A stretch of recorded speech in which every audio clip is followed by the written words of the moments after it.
महेश्वर बेहेरा मृत्यु मामला।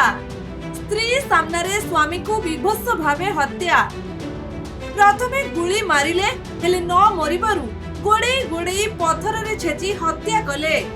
ढेंकानाल टाउन थाना अंतर्गत कारीगर साही रे घटिछि एही पर्वर हत्याकांड। मृत युवक हेउछंती महेश्वर बेहेरा। सेपटे एही घटना को नहीं न्याय दाबी करी रास्ता रोक करिसेंती ग्रामवासी। रास्ता उपरे शव रखी उत्त्यक्त लोक करिसेंती रास्ता रोक। पांडे संगे कथा होथबार मो स्वामी देखिसंती से देखी आसी बाटरे जुक्तर कौन होती कम कथा हो मस आगर थे मारी हाथ भांगी हाथ में प्लेट पड़ी भी से मारी जो से पार्टी कर कम कथा हो जुक्तितर लगे से आसिक मारी पांडे टिटू बड़ी तापी गैंग पूरा। मृतकों परिवार को क्षतिपूरण सह अभियुक्त को तुरंत गिरफ्त दाबी करी सेमानक विरुद्ध रे दृढ़ कार्यानुष्ठान दाबी रे अड़ी बसिचंती मृत तीतनक परिवार और साही बासिंदा।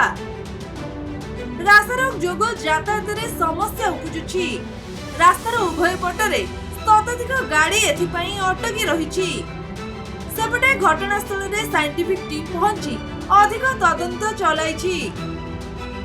गतकाली रविवार राति प्राय 11टा बेले घर को फेरुथिबा समय दुर्बृत्त माने टिटन को ऊपर को अचानक गुलीमाड़ करथिले। तबे तांको गोड़रे गुली बाजिबा मात्रे से घटना स्थल रे खसी पड़िथिले। आमे पुरीरो वर्तमान 5 जन को धरिलु। वर्तमान ता गाड़ी मध्ये सीज करछु एवं गतकाली राति रे आमे 2 जन को धरिछु मध्ये इंदी सर्वमोट 7 जन को वर्तमान गिरफ हेलेनी धरिकी एवं एफआईआर से देछि 12 जन ना 12 जन रु आमे 5 जन को विदिन 24 आवर्स आमे गिरफ करिया को सक्षम होइछु। आ बाकी को मध्ये आज राति सुधा मध्ये आमे अरेस्ट करू। ताकर पूर्व शत्रुता को लेकर गोलीकांड होइछि। आमे यथाशीघ्र ताको आमे अरेस्ट करी फॉरवर्ड करू। 2 राउंड गोली होइछि बेले आमे जानिछु धरि पुरी रे हमर टीम अछंती। वर्तमान आमे सीज आमे मध्ये गाड़ी एवं सेमान को अरेस्ट करूनी। आमे बंदूक मध्ये सीज हबसु। घटनाटी तांको घर ठारू अल्प दूर रे घटिथिबारु पुलिस शब्द सुनी तांको स्त्री बाहर को दौड़ी आसीथिले।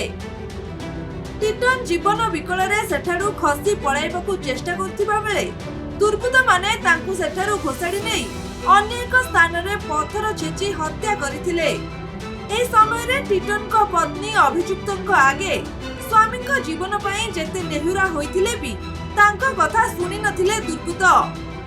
शेषरे हत्या परे सेमाने सेठारु फेरार होई जाइछंती।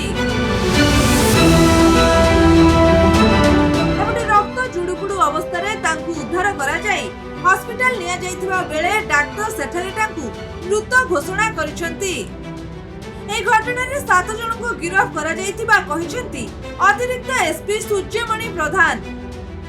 एपटे पुलिस तदंत बेले कारीगर साही निकटरु 2टी खोका जब्त करिछि। फेरार अन्य 5 जन अभियुक्त को धरिबाको पुलिस विभिन्न जगह रे छानबीन चलाइछि। ढेंकानालु हरे कृष्ण राउत को रिपोर्ट खबर ओडिशा।